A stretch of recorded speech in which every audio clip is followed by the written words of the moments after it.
السلام علیکم ورحمۃ اللہ وبرکاتہ۔ الحمد للہ رب العالمین والصلاة والسلام علی رسول الامین، اما بعد، اعوذ باللہ من الشیطان الرجیم، بسم اللہ الرحمن الرحیم۔ وما ارسلناک الا رحمۃ للعالمین۔ صدق اللہ العلی العظیم۔ رب اشرح لی صدری ویسر لی امری واحلل عقدۃ من لسانی یفقہوا قولی۔ رب زدنی علما۔ محترم بزرگوں، نوجوانوں، پیارے بچے، انشاءاللہ میری آج کی گفتگو کا عنوان رہے گا اللہ کے رسول صلی اللہ علیہ وسلم سے محبت اور اس کے تقاضے۔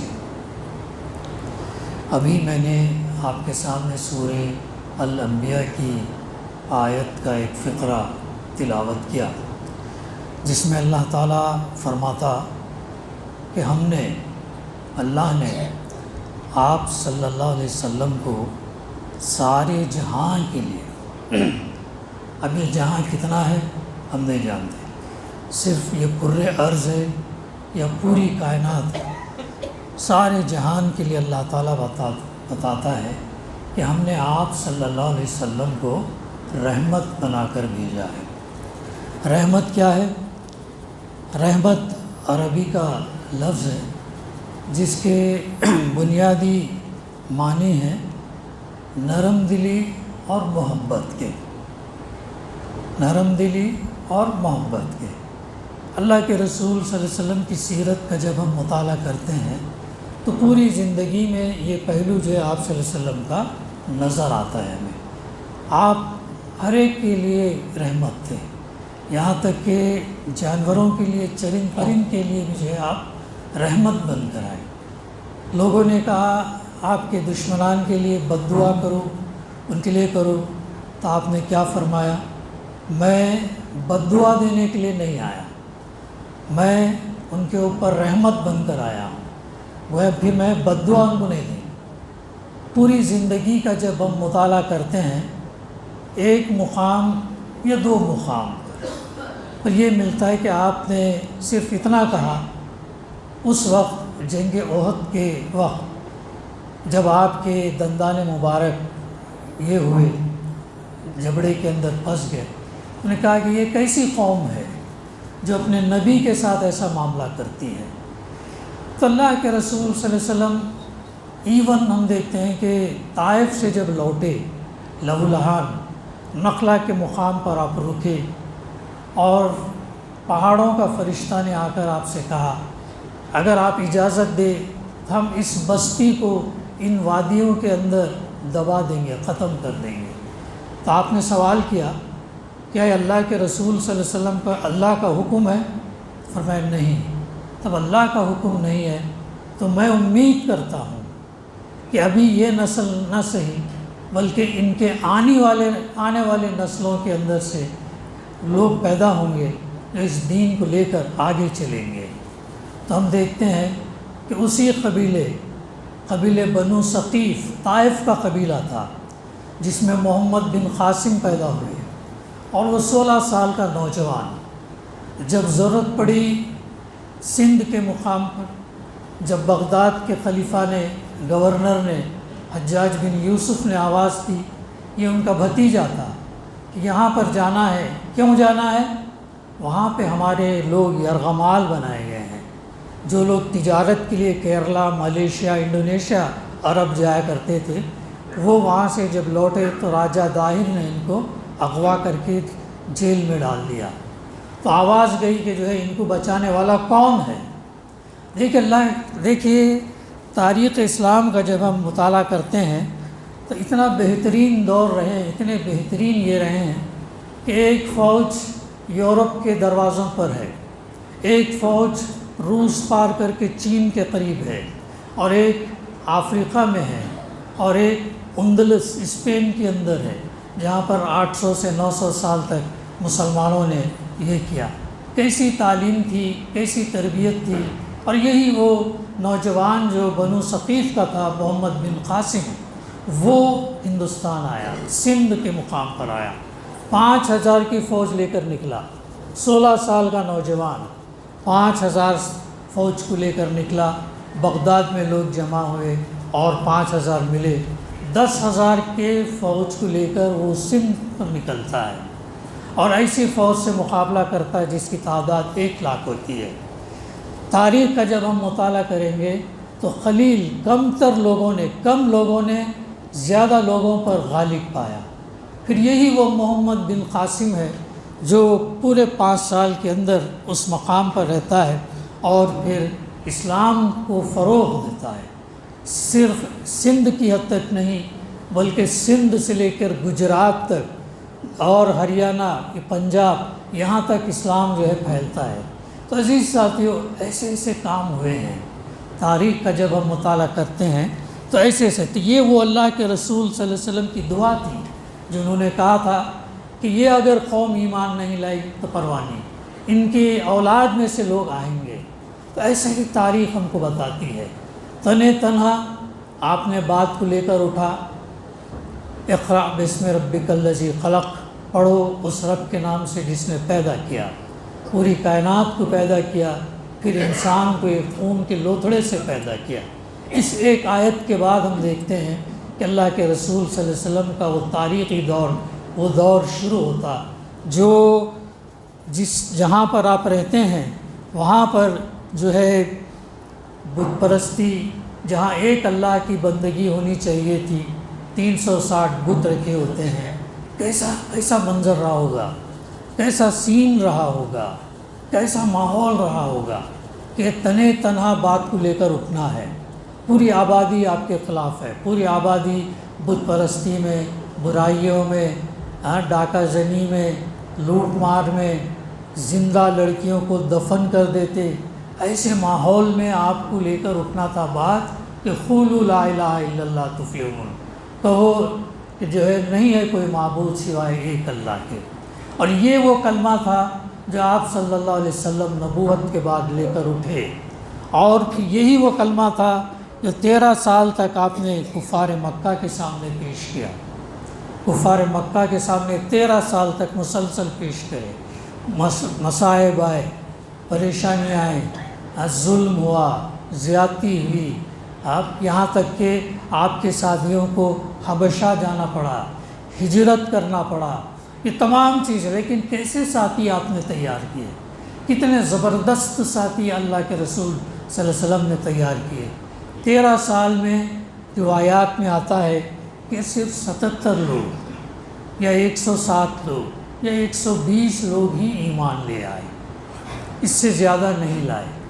ایک اللہ کا نبی، آخری نبی رحمت للعالمین، وہ محنت کر رہا ہے، وہ یہ بتا رہا ہے انسانیت کو تو جو ہے اس کی طرف آؤ، لیکن صرف تھوڑے ہی لوگ لے آتے ہیں۔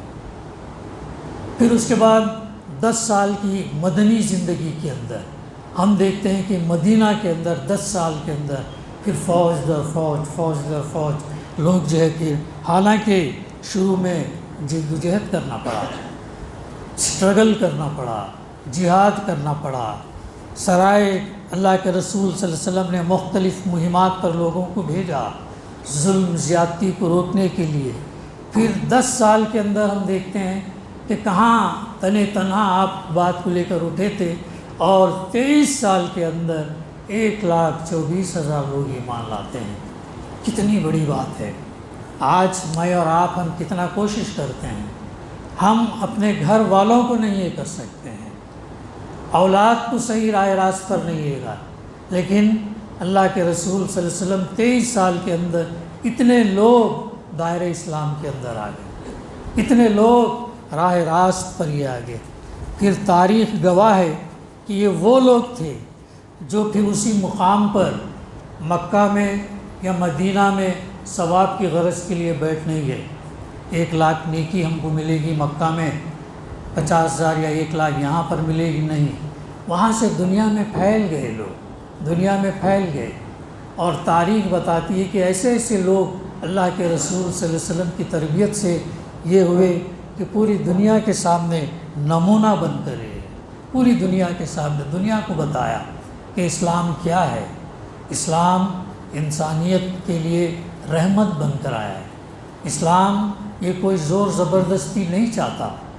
دین اسلام آسان دین ہے۔ دین کیا ہے؟ وے آف لائف ہے۔ مکمل حیات زندگی کا نام دین ہے۔ ہم کو پیدائش سے لے کر موت تک ہم کو دین بتاتا ہے کہ قرآن اور حدیث کے مطابق ہم اپنی زندگی کیسے گزاریں۔ یہ دین ہے۔ یہ جو نماز روزہ ہم پڑھتے ہیں یہ عبادات ہیں۔ یہ اصطلاحات، یہ ڈیفینیشنز ہمارے سامنے واضح ہونا چاہیے۔ دین کیا ہے، شریعت کیا ہے، اور عبادات کیا ہے، عبادت کیا ہے، تب کہیں جا کے ہم سمجھ سکیں گے کہ ہم شعوری طور پر کانشیسلی ہم مسلمان بنے، روایتی نہیں، ٹریڈیشنل نہیں، بلکہ شعوری طور پر ہم مسلمان ہیں تو کیوں ہے، ہماری ذمہ داری کیا ہے، ہمارے رسول نے ہم کو کیا تعلیم دے کر گئے، ہمارے لیے کیا پیغام ہے۔ یہ چیزیں ہمیں جاننا چاہیے۔ حضرت بی بی عائشہ رضی اللہ سے جب پوچھا گیا کہ اللہ کے رسول صلی اللہ علیہ وسلم کیسے ہیں، آپ صلی اللہ علیہ وسلم کیسے تھے، تو بی بی عائشہ رضی اللہ نے یہ نہیں بتایا کہ آپ کا چہرہ چودھویں چاند سے زیادہ خوبصورت، آپ کی پرسنالٹی ایسی تھی، آپ کے بال لمبے تھے، یہ تمام، یہ کپڑے پہنتے تھے، یہ آپ کا عصا تھا، یہ سب نہیں بتایا، بلکہ سوال کرنے والے سے سوال کیا۔ کیا سوال کیا؟ کیا تم نے قرآن مجید نہیں پڑھے؟ کیا تم نے قرآن مجید نہیں پڑھے؟ وہ چلتا پھرتا قرآن تھے۔ قرآن جس چیز کی تعلیم دیتا اس پر وہ عمل کر کے دنیا کو بتایا۔ جن چیزوں سے قرآن مجید نے روکا اس پر رکے، اور جن چیزوں کو کرنے کے لیے کہا وہ کر کے بتایا۔ اور صرف اگر ہم دیکھیں تو صرف مدنی زندگی کے اندر آپ نے کر کے بتایا، صرف مدینہ کی زندگی 10 سال کے اندر کام تو مکے سے شروع ہوا، لیکن دین کا نفاذ، امپلیمنٹیشن، اسلام کے رولز، اسلام کے قوانین، دین کا احکام، سود حرام ہے، سود حرام کر کے بتایا، معاشرے کے اندر سود حرام کر کے بتایا، زکوٰۃ فرض ہے، زکوٰۃ یہ کر کے بتایا، امپلیمنٹ کر کے بتایا۔ پھر ایک ایسا دور آیا کہ زکوٰۃ لینے والے نہیں تھے، زکوٰۃ دینے والے تھے لیکن زکوٰۃ لینے والے نہیں تھے۔ آپ نے ایسا نظام کر کے بتایا۔ چور کا ہاتھ کاٹنے کا حکم وہ امپلیمنٹ کر کے بتایا۔ زانی اگر غیر شادی شدہ ہے کوڑے مارنے کا حکم وہ آپ نے سماج کے اندر نافذ کر کے بتایا۔ اگر شادی شدہ ہے تو رجم، یہ بھی آپ صلی اللہ علیہ وسلم کے دور کے اندر ہوا۔ تو یہ تمام چیزیں اللہ کے رسول صلی اللہ علیہ وسلم نے اپنے معاشرے میں، بلکہ سارے عرب کے اندر آپ نے اسے امپلیمنٹ کیا، نافذ کیا۔ اب وہ کام ہے کہ اب امت مسلمہ کو کرنا ہے، ہم تمام کو کرنا ہے۔ ہم اپنے آپ کو صرف عبادات کے اندر کنفائن نہ رکھیں، صرف نماز روزے زکوٰۃ کی حد تک نہ رہیں، اس سے آگے نکلیں اوپر۔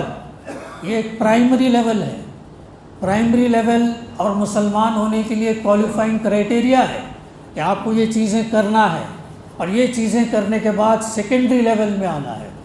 سیکنڈری کے بعد ہو سکتا ہے ٹرشری لیول، تیسرا لیول ہو سکتا ہے، جہاں پر دین کے لیے آپ کو یہ کرنا پڑے گا، دنیا کو بتانا پڑے گا۔ یہی وہ چیز ہے جو تمام انسانیت کے لیے، جو ہمارے رسول صلی اللہ علیہ وسلم نے یہ پیغام دے کر گئے ہیں۔ اللہ کے رسول صلی اللہ علیہ وسلم کیسے کیا؟ ایسے معاشرے کے اندر ہم سے زیادہ خراب تھا وہ معاشرہ۔ کیا آج ہمارے اندر بچیوں کو دفن کیا جاتا؟ نہیں۔ کیا ویسی چوری ڈکیتی ہوتی ہے؟ ایک قبیلہ دوسرے پر چڑھ کر جاتا؟ نہیں۔ شراب اتنا عام ہے کیا ہمارے سماج کے اندر، مسلمانوں کے اندر؟ نہیں۔ ہم سے زیادہ وہ لوگ یہ تھے، لیکن ایسے معاشرے کو اللہ کے رسول صلی اللہ علیہ وسلم نے تبدیل کیا۔ کیسے کیا؟ کیسے کیسے برائیاں تھیں، ان تمام کو اللہ کے رسول صلی اللہ علیہ وسلم نے اس قرآن مجید کے ذریعے سے، آپ کی تعلیمات کے ذریعے سے، عمل کے ذریعے سے بتایا۔ اب یہ ہمارا کام ہے، اب یہ ہمارا اب ہمارا کام ہے کہ ملت اسلامیہ کے سامنے ہم یہ بات کو لے کر اٹھیں۔ ہر سال جو ہے ہمارے سامنے ربیع الاول آتا، اور یہ ربیع الاول اسلام کا یہ تیسرا مہینہ ہے۔ یہ وہ مہینہ ہے جس میں اللہ کے رسول صلی اللہ علیہ وسلم جو ہے آپ صلی اللہ علیہ وسلم کی ولادت ہوئی، اور اس لیے اور اللہ کے رسول صلی اللہ علیہ وسلم کی اسی مہینے میں آپ جو دنیا سے رخصت بھی ہوئے، لیکن آپ کی تعلیمات جو ہے ہمارے سامنے موجود ہیں۔ اسلام میں صرف 2 عید ہے، عید الفطر اور عید الاضحیٰ۔ یہ تیسری جو ہے ہم نے پتہ نہیں کہاں سے لی، تو میں نے تھوڑا سرچ کیا تو پتہ چلا کہ عیسائیوں نے عیسیٰ علیہ السلام کی بعثت پر ان کی پیدائش کا یہ جشن منا کر گریس یا وہاں کے مقامات پر جو جلوسیں نکالا کرتے تھے، ان کا دیکھا دیکھی مسلمانوں نے بھی اس کو شروع کیا، حالانکہ یہ چیز سیرت میں صحابہ نے کبھی نہیں کیا، اللہ کے رسول صلی اللہ علیہ وسلم نے کبھی نہیں کہا کہ ایسا کرو۔ ہمیں آپ صلی اللہ علیہ وسلم کی اتباع اور پیروی ان چیزوں پر کرنا ہے جو آپ صلی اللہ علیہ وسلم نے ہمیں بتائیں، اور محبت کا یہی تقاضا ہے۔ جب اللہ کے رسول صلی اللہ علیہ وسلم سے جب ہم محبت کرتے ہیں تو ہمیں جو ہے آپ کے لائے ہوئے طریقے، آپ کی لائی ہوئی کتاب، اس کو سمجھنا، عمل کرنا اور پہنچانا۔ اللہ کے رسول صلی اللہ علیہ وسلم صحیح بخاری میں ہے کہ آپ صلی اللہ علیہ وسلم نے فرمایا، میرے معاملے میں اس طرح غلو نہ کرو جس طرح نصارہ نے عیسیٰ علیہ السلام کے بارے میں غلو کیا۔ غلو یعنی زیادتی، ایگزیجریشن کہیے یا ٹرانسگریس جسے کہتے ہیں، ایک لیول سے آگے بڑھ جانا، جو مقام جس کا ہے وہیں پر رکھنا ہے۔ تو نصرانی عیسائیوں نے کیا کیا؟ عیسیٰ علیہ السلام کو اللہ کا بیٹا بنا دیا۔ وہ اللہ کے بھیجے ہوئے میسنجر تھے، نبی تھے، آپ دنیا کے سامنے اللہ کی بندگی کے لیے آئے، بتانے کے لیے آئے تھے اور لوگوں کو ڈرانے کے لیے آئے تھے، لیکن کیا کیا نصرانیوں نے؟ اور اللہ کا بیٹا بنا دیا۔ تو آپ نے اپنی حدیث کے اندر یہی فرمایا کہ میرے معاملے میں اس طرح غلو نہ کرو، زیادتی نہ کرو جس طرح نصارہ نے عیسیٰ علیہ السلام جیزس کرائسٹ کے بارے میں غلو کیا۔ میں اللہ کا بندہ ہوں، واضح طور پر اللہ کے رسول صلی اللہ علیہ وسلم نے، میں اللہ کا بندہ ہوں، اس لیے مجھے بس اللہ کا بندہ اور اس کا رسول کہو۔ اللہ کا بندہ ہوں اور اللہ کا میسنجر ہوں، نبی ہوں، رسول ہوں۔ جیسے 1,24,000 یا 1,40,000 نبی پیغمبر رسول ہے، ویسے میں یہ ہوں۔ تو یہ آپ صلی اللہ علیہ وسلم کی تعلیمات ہیں۔ اب دیکھیے، صحابہ کرام سے بڑھ کر کون محبت رسول کا دعویٰ کر سکتا ہے؟ ان سے زیادہ محبت کرنے والا تو کوئی یہ ہے نہیں۔ یہ وہ صحابہ تھے جو آپ صلی اللہ علیہ وسلم کے ایک اشارے پر اپنی جان قربان کرتے تھے۔ کیسی لیڈرشپ تھی، کیسی محبت تھی، کیسی شفقت اللہ کے رسول صلی اللہ علیہ وسلم اپنے چھوٹوں سے کرتے تھے، ہاں کیسی آپ کی یہ تھی، تو اس اشارے پر اپنی جان جو ہے دے دیتے تھے۔ کیا آج ممکن ہے؟ جان سب سے بڑی قیمتی چیز ہے، وہ جان جو ہے آپ کے اشارے پر، یعنی کیسا دور تھا، کیسے اللہ کے رسول صلی اللہ علیہ وسلم تھے کہ اشارے پر جان دیتے تھے۔ جنگ احد میں ایک سنگین وقت ایسا بھی آیا کہ دشمنوں نے آپ صلی اللہ علیہ وسلم کو پوری طرح گھیر لیا۔ اس موقع پر آپ صلی اللہ علیہ وسلم نے فرمایا، جو شخص ان دشمنوں کو ہم سے دور کرے گا اس کے لیے جنت کی بشارت ہے۔ صرف اتنا کہا آپ نے، جو شخص یہ ان دشمنوں کو دور کرے گا اس کے لیے جنت کی بشارت ہے، اور وہ جنت میں میرا رفیق ہوگا، میرا ساتھ ہوگا، میرا ساتھی ہوگا، میرا دوست ہوگا جنت میں۔ آپ صلی اللہ علیہ وسلم کا یہ ارشاد سن کر 7 انصاری صحابہ رضی اللہ ایک ایک کر کے آگے بڑھے اور دشمنوں سے لڑتے ہوئے جام شہادت نوش فرما لیا۔ 7 صحابہ، جیت صحابہ، انہوں نے اس قول کے اوپر اللہ کے رسول کی پکار پر آگے بڑھے، دشمنوں سے لڑے جام شہادت نشریف فرمایا۔ کیسی قربانی تھی! کیا انہوں نے نہیں سوچا ہوگا کہ میری بھی فیملی ہے، میرا کاروبار ہے، میرا گھر بار ہے، میرے رشتہ دار ہیں، میرا فلاں ٹرانزیکشن آنے والا ہے، یہ ہونے والا، کچھ نہیں۔ اپنے لیڈر، اپنے رسول صلی اللہ علیہ وسلم کی پکار، یہ تھی وہ محبت۔ صحابہ کی محبت جو ہے یہ تھی، صرف اس پکار کے اوپر اپنی قیمتی جان جو ہے وہ قربان کیے۔ ان محبان رسول صلی اللہ علیہ وسلم اور شہدائیان نبی سے بھی محبت اور عقیدت میں ذرا سی چوک اور لغزش ہوئی تو آپ صلی اللہ علیہ وسلم نے انہیں تنبیہ کی اور اصلاح فرمائی۔ ایک مرتبہ کسی صحابی نے آپ صلی اللہ علیہ وسلم کو ان الفاظ میں خطاب کیا۔ دیکھیے کتنا کیسا وہ دور رہا ہوگا، کتنی نفاست، شائستگی، پاکیزگی اور صالح معاشرہ اللہ کے رسول صلی اللہ علیہ وسلم نے تشکیل دیا۔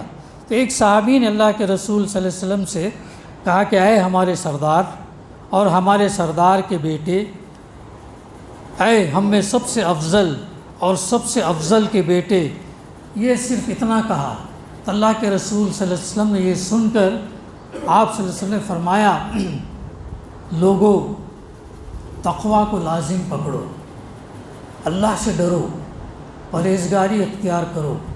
یعنی یہ سننے کے بعد آپ صلی اللہ علیہ وسلم کا قول یہ تھا کہ لوگوں تقویٰ، پرہیزگاری، اللہ کا ڈر اپنی زندگی کے اندر پکڑو مضبوطی سے۔ جو بھی عمل کرو اللہ سے ڈرتے ہوئے کرو، یہ سمجھ کر کے کرو کہ اللہ اسے دیکھ رہا اور مجھے اس کا جواب دینا ہے۔ یہ چیز اگر میرے اور ہمارے آپ کے اندر آ گئی تو ایک بہت بڑا چینج پھر آ جائے گا عملی شکل پر۔ پرہیزگاری، تقویٰ، ڈر، جو بار بار جو بات آتی ہے تو آپ نے فرمایا کہ تقویٰ کو لازم پکڑو، دیکھو کہیں شیطان تمہیں میری محبت میں صحیح راستے سے نہ بھٹکا دے۔ شیطان جو ہے تمہیں میرے سیدھے راستے سے تم کو بھٹکا نہ دے۔ میں محمد بن عبداللہ ہوں۔ کون ہوں؟ محمد بن عبداللہ ہوں، اللہ کا بندہ اور اس کا رسول ہوں۔ مجھے قطعاً پسند نہیں کہ تم مجھے اس مقام سے، نبوت، اس مقام سے اونچا اٹھاؤ جس مقام پر اللہ تعالیٰ نے مجھے فائز کیا۔ تو اس قول کے اوپر آپ صلی اللہ علیہ وسلم نے جو ہے یہ بات کہی۔ یہ اور بھی بہت ساری ایسے حدیثیں ہم کو جو ہے ملتی ہیں، بہت سارے تقاضے عزیز ساتھیوں، وہ چند پارل چیزیں ہیں، وقت کی تنگی کے حساب سے، وقت کی کمی کے حساب سے جو ہے ہمیں یہ کرنا پڑتا ہے۔ اور یہ بھی ہم دیکھتے ہیں کہ اللہ کے رسول صلی اللہ علیہ وسلم وہ حضرت عمر رضی اللہ تعالیٰ عنہ نے جب کہا کہ میں میری زندگی کو چھوڑ کر آپ سب سے زیادہ میں آپ سے محبت کرتا ہوں، تو آپ نے فرمایا کہ تمہارا ایمان ابھی مکمل نہیں ہوا۔ تو جب کہا کہ نہیں میری زندگی سے زیادہ میں آپ سے محبت کرتا ہوں، تو پھر فرمایا کہ اب تمہارا ایمان مکمل ہوا۔ تو یہ محبت کا تقاضا ہے۔ بہت ساری چیزیں ہم کو ملتی ہیں۔ سورہ توبہ میں انسان کی محبوب چیزوں کی ایک طویل فہرست کا ذکر اللہ تعالیٰ نے کیا ہے، اور اس کے بعد فرمایا کہ مومن وہی ہے جس کے دل میں اللہ اور اس کے رسول کی محبت اور اعلاء کلمت اللہ کا جذبہ تمام چیزوں سے بڑھ کر ہو، تمام چیزوں سے اللہ اور اس کے رسول کی محبت جو ہے تمام چیزوں سے بڑھ کر ہو۔ تو یہ اسٹیج پر آنا پڑے گا، یہ لیول جو ہے ہمیں لانا پڑے گا تمام چیزوں سے، اور ان چیزوں کو گنوایا گیا۔ ترجمانی ہے اس کی سورہ توبہ آیت نمبر 24۔ آپ کہہ دیجئے اگر تمہارے باپ، تمہارے بیٹے، تمہارے بھائی، تمہاری بیویاں، تمہارے کنبے، قبیلے اور تمہارے کمائے ہوئے مال اور وہ تجارت جس کی کمی سے تم ڈرتے ہو اور وہ حویلیاں جنہیں تم پسند کرتے ہو، اگر یہ ساری چیزیں تمہیں اللہ اور اس کے رسول سے اور اس کی راستے میں جہاد کرنے سے زیادہ عزیز ہیں تو تم اللہ کے حکم سے عذاب آنے کا انتظار کرو۔ یعنی یہ وہ تقاضا ہے جو ہے ہمیں یہ کرنا چاہیے۔ پھر محبت رسول صلی اللہ علیہ وسلم کا دوسرا اہم تقاضا یہ ہے کہ آپ کی لائی ہوئی شریعت اور آپ کے بتائے ہوئے طریقے کے مطابق ہمیں عمل کرنا چاہیے۔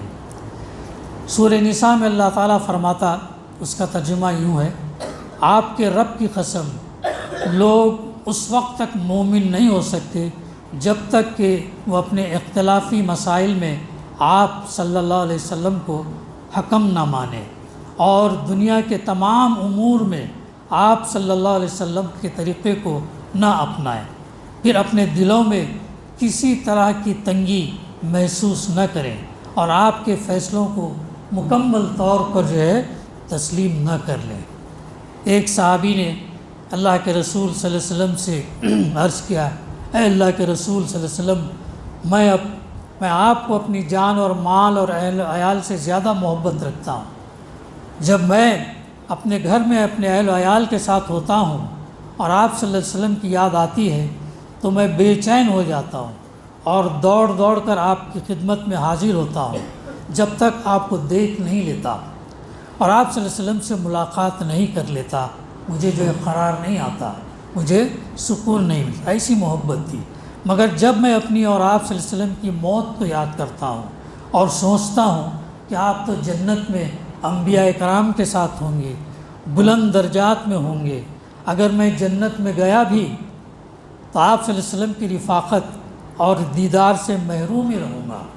یہاں پر تو میں آپ کو دیکھ کر سکون حاصل کرتا ہوں اور مجھے قرار ملتا ہے، لیکن وہاں کیسا ہوگا؟ اس پر سورہ نساء کی یہ آیت نازل ہوئی، من یطع اللہ والرسول فاولئک مع الذین انعم اللہ علیہم من النبیین والصدیقین والشہداء والصالحین وحسن اولئک رفیقا۔ آیت نمبر 69۔ جو بھی اللہ کی اور رسول کی فرما برداری کرے وہ ان لوگوں کے ساتھ ہوگا جن پر اللہ نے انعام کیا، جیسے نبی، صدیقین، شہداء، صالحین، نیک لوگ، یہ بہترین رفیق ہیں۔ یہ آیت اس کے اوپر اتری۔ پھر بہرحال اور بھی تقاضے ہیں، وقت کم ہے۔ ایک تقاضا، ایک سورہ حجرات میں ہم دیکھیں کہ آپ صلی اللہ علیہ وسلم سے عقیدت، احترام بھی کتنی اہم تھی صحابہ میں، اور آپ صلی اللہ علیہ وسلم کی محبت کا یہ اہم تقاضا ہے۔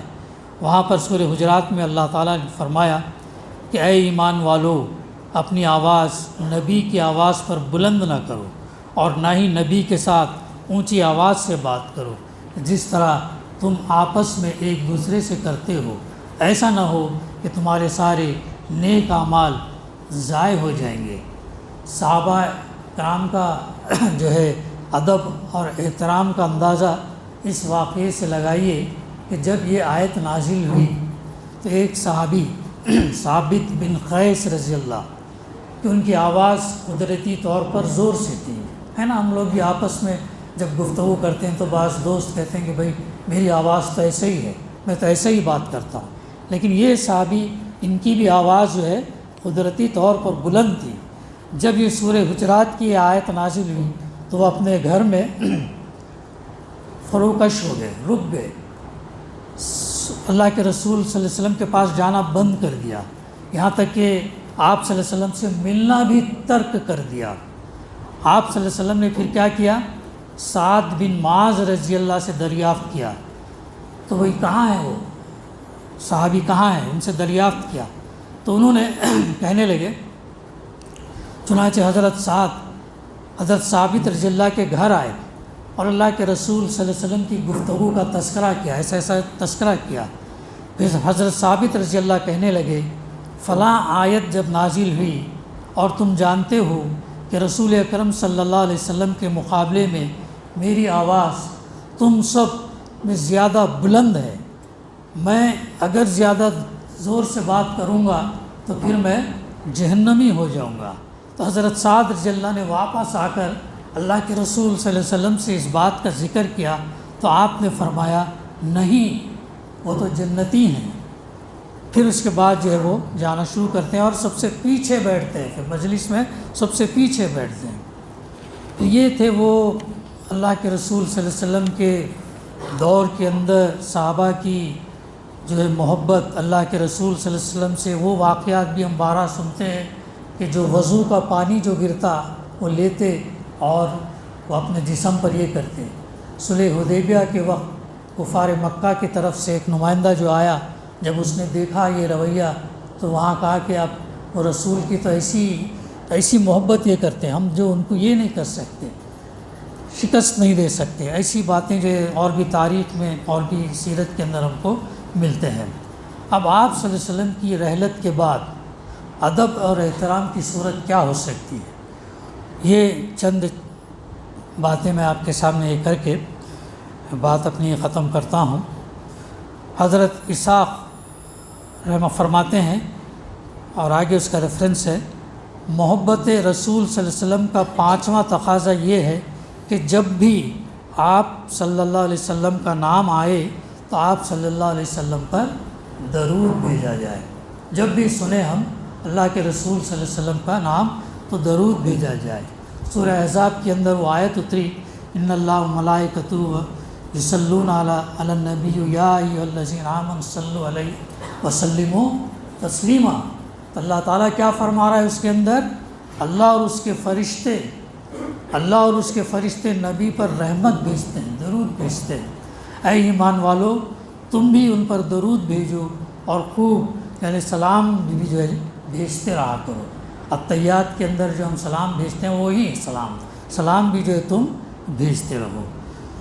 حضرت انس رضی اللہ سے مروی ہے، وہ فرماتے ہیں کہ اللہ کے رسول صلی اللہ علیہ وسلم کا ارشاد ہے، ترجمہ، جو مجھ پر ایک مرتبہ درود بھیجتا اللہ تعالیٰ اس پر 10 رحمتیں نازل فرماتا۔ ایک دفعہ اگر ہم درود بھیجتے ہیں تو اس پر اللہ تعالیٰ 10 رحمتیں نازل فرماتا، اور ساتھ ساتھ 10 گناہ فرما دیتا، اور 10 درجات جو اس کے بلند فرماتا ہے۔ دوسرا فائدہ درود کا یہ ہے کہ قیامت میں رسول اللہ صلی اللہ علیہ وسلم کا تقرب نصیب ہوتا۔ ترمذی میں آپ صلی اللہ علیہ وسلم کا ارشاد ہے کہ قیامت میں مجھ سے سب سے زیادہ قریب وہ شخص ہوگا جو مجھ پر سب سے زیادہ درود بھیجتا۔ تیسرا فائدہ یہ کہ قیامت میں اللہ کے رسول صلی اللہ علیہ وسلم کی شفاعت نصیب ہوتی۔ حضرت ابو درداء رضی اللہ سے مروی ہے کہ اللہ کے رسول اکرم صلی اللہ علیہ وسلم نے فرمایا، جو شخص صبح اور شام مجھ پر 10 مرتبہ درود بھیجے وہ قیامت کے دن میری شفاعت کا مستحق ہوگا۔ یعنی آپ کی رحلت کے بعد بھی یہ ہمارے لیے کتنا بڑا یہ ہے اعزاز ہے کہ یہ چیز آپ صلی اللہ علیہ وسلم نے ہمیں بتا کر گئی۔ ایک صحابی حضرت ابی بن کعب رضی اللہ سے مروی ہے، انہوں نے اللہ کے رسول صلی اللہ علیہ وسلم سے فرمایا، اے اللہ کے رسول صلی اللہ علیہ وسلم، میں آپ پر کثرت سے درود بھیجا کرتا ہوں، بتائیے کہ میں اپنی دعا کا کتنا حصہ آپ پر درود بھیجنے کے لیے مختص کروں؟ تو آپ صلی اللہ علیہ وسلم نے فرمایا، جتنا تم چاہو اتنا دعا میں تم درود بھیجو۔ پھر ابھی صحابی نے پھر پوچھا، کیا 1/4 میری دعا صرف درود پر شامل ہو؟ تو آپ صلی اللہ علیہ وسلم نے فرمایا، ہاں جتنا تم چاہو، اگر تم اس سے بھی زیادہ درود بھیجو تو یہ تمہارے لیے بہتر ہے۔ پھر وہ صحابی نے پوچھا، کیا اپنی دعا کا آدھا حصہ آپ صلی اللہ علیہ وسلم پر درود کے لیے مختص کر لوں؟ تو پھر اللہ کے رسول صلی اللہ علیہ وسلم نے وہی جواب دیا۔ تو ابھی رضی اللہ صحابی نے پھر پوچھا، کیا 2/3 حصہ درود بھیجوں دعا کے اندر؟ تو اللہ کے رسول نے فرمایا ہاں۔ پھر انہوں نے سوال کیا، کیا میں ساری دعا صرف آپ صلی اللہ علیہ وسلم پر درود بھیجتا رہوں؟ صرف دعا کے اندر یہ مانگنا وہ مانگنے کے بجائے میں صرف درود بھیجتا رہوں؟ اللہ کے رسول صلی اللہ علیہ وسلم نے جواب دیا، تب تو تمہاری ساری پریشانیاں دور ہو جائیں گی اور تمہارے گناہ بخش دیے جائیں گے۔ ترمذی کی حدیث ہے یہ فرما، اگر ہم صرف درود کا بھی یہ کریں گے تو پریشانیاں بھی دور ہو جائیں گی اور تمہارے گناہ بھی جو ہے دور ہو جائیں گے۔ تو یہ عزیز ساتھیوں، یہ محبت رسول صلی اللہ علیہ وسلم کے چند تقاضے ہیں، بہت سارے ہیں، وہ تو ہم اس کا احاطہ نہیں کر سکتے، وقت کی تنگی اور اس کے حساب سے بات کرنی پڑتی ہے۔ بہرحال جو ہے آپ صلی اللہ علیہ وسلم سے حقیقی محبت یہی ہے کہ ہم جو ہے ان محبت کے تقاضوں کو پورا کریں، اللہ کے رسول صلی اللہ علیہ وسلم کی لائی ہوئی تعلیمات، قرآن مجید، ان چیزوں کی اتباع کریں، پیروی کریں، صحیح معنوں میں ایمان لائیں، اس پر عمل کریں اور اس کو پہنچائیں۔ اور محبت کا تقاضا یہ ہے۔ اللہ تعالی ہمیں محبت رسول کے ان چند تقاضوں کو سمجھنے اور انہیں پورا کرنے کی توفیق عطا فرمائے۔ وآخر دعوانا الحمد للہ رب العالمین۔